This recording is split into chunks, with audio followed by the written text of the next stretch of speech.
Welcome to the Top Rank Marketing News Roundup. I'm Tiffany Allen. And I'm Tiffany Allen. No, you're not. Okay, well, I am Joshua Knight, but I was trying to pay you a compliment by flattering you because we all know that imitation is the sincerest form of flattery. I feel flattered. And I wanted to kind of use that to lead into our top story this week, which is, let's say it's a tale of an app or a platform, some would say, flattering another platform, I feel like. This story, in the best headline that I've seen in like a month, is Facebook Messenger copies Facebook's copy of Instagram's copy of Snapchat stories. Copy that? Is there a niner in there? Roger. Over.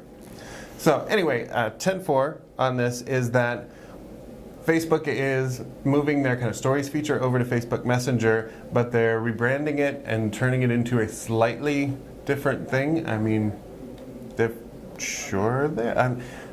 Okay, well, I'll try to report this straight. What you can do on this is post photos and videos to a running diary that expires in 24 hours, which is fairly innovative, I feel. Never heard of that before. And it's not called Facebook Stories or Instagram Stories or Snapchat Stories. It's not called Messenger Stories. It's called Messenger Day, which I feel like if you're like a bike messenger, you're going to be mad that your day has been taken away, like the day that we celebrate the people who bring us burritos. So happy for them. Yeah, so still, celebrate Messenger Day. But Messenger Day is the new thing. On Facebook Messenger, you can add filters and text and drawings to your photos and create these little story narratives, diaries that expire in 24 hours. The one thing that Messenger Day has that none of these other folks do is that you can create custom groups that can determine who can see your content. So usually it's only, is this for the public or is it for my friends? Now you can say like, don't put grandma and your boss, or especially if grandma's your boss, on your custom group, and then you can talk all about your vacation in Vegas where you had called in sick to work and called in sick to grandma. Happens. And you won't get in trouble. You might still get in trouble. There was a little bit of fallout to this. Snapchat, in retaliation, has decided to adopt some of Facebook's attributes. So they are going to start throttling your organic reach, constantly rearranging your feed according to an arbitrary algorithm, and lying about your video impressions. Oh, they are? Probably not. Despite all of the criticisms we might have. It's out of love. It's out of love. It is out of love. It is out of love. You hurt me, but I love you. They actually do know what they're doing. It's true. And a recent survey actually from eMarketer showed that of the $83 billion in projected digital ad revenue, this year, Facebook will account for about 20%, which is a pretty big part of the market when you consider that Google itself is only controlling about 40%. That would make Facebook half of Google? Right. Would that be the goo part, do you think, or the ogle? It's definitely the ogle. Feels creepy just to say. But when it comes to the mobile market, they are kind of converging a little bit. The two of them together control 57% of that market, where Google's at about 32% and Facebook's at about 25%. So it's a little bit closer. Yeah, so keep an eye on your rear view, Google, because ogle is coming for you. Certainly true.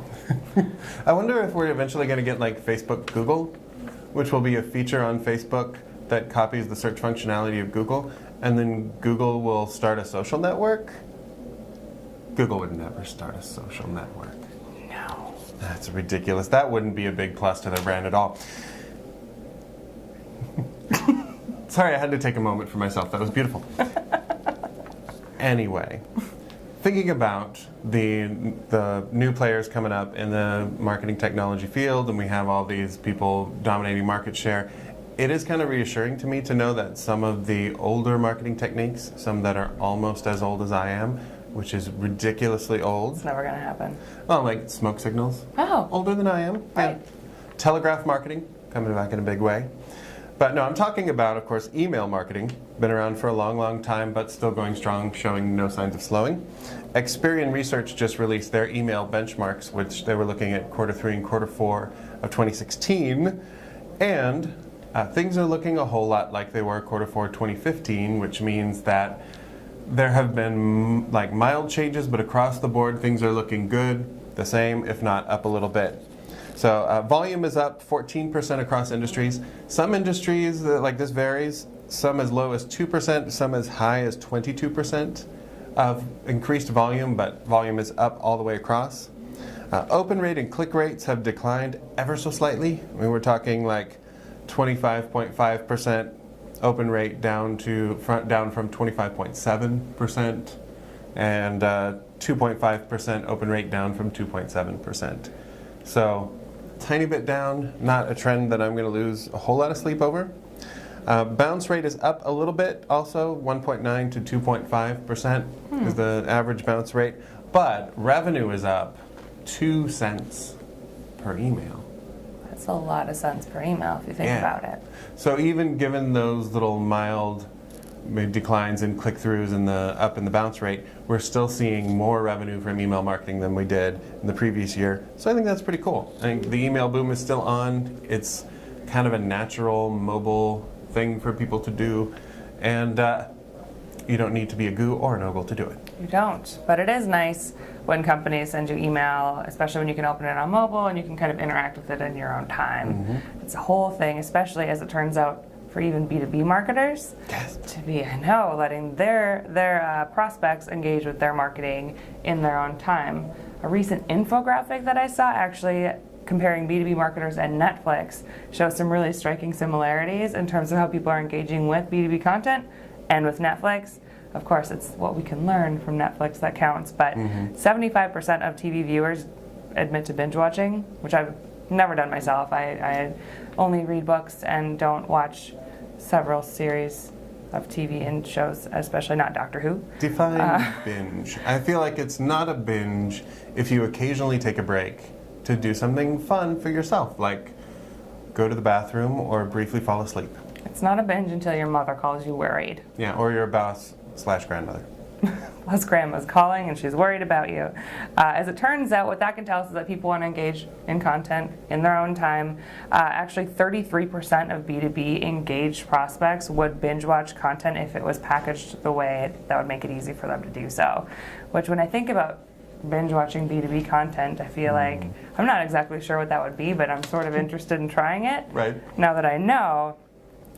But we also learned from Netflix that data leads us to better content. So Netflix uses a balance of intuition and analytics to pick their lineup, their own programs, what they show you in terms of what they're recommending, and folks are watching those at a bigger rate of speed. I think 75% of shows that are binge watched are the recommended shows, which is actually pretty incredible.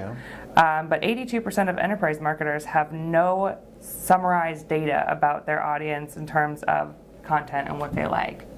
That's crazy. So there's a huge opportunity here for understanding data, especially in B2B, and using it to create compelling content that people can binge watch. Binge watch forever. And that's really all I learned from that infographic. I learned that, actually some B2B content can be super engaging, and I think there is a real possibility there. Have you seen the Slow Waiter series from Cisco? It's people talking about telecommunications infrastructure in the context of this funny character who's interviewing them, who pretends to know nothing about what they're doing and moves incredibly slowly and is hilarious. So if you can make IT infrastructure funny, you can do anything with B2B content. So let's get on it. Marketers, shall we? Absolutely. I feel like we should. Well, that's all the news we have for you this week. We'll be back next week with more online marketing news stories. But if you're dying for more in the meantime, you can follow at Top Rank or me at Tiffany_Allen. And you can find me at Nitewrites. That's NITEWRITES. Or visit the Top Rank blog. We'll be back next week. Thanks for tuning in. Bye-bye.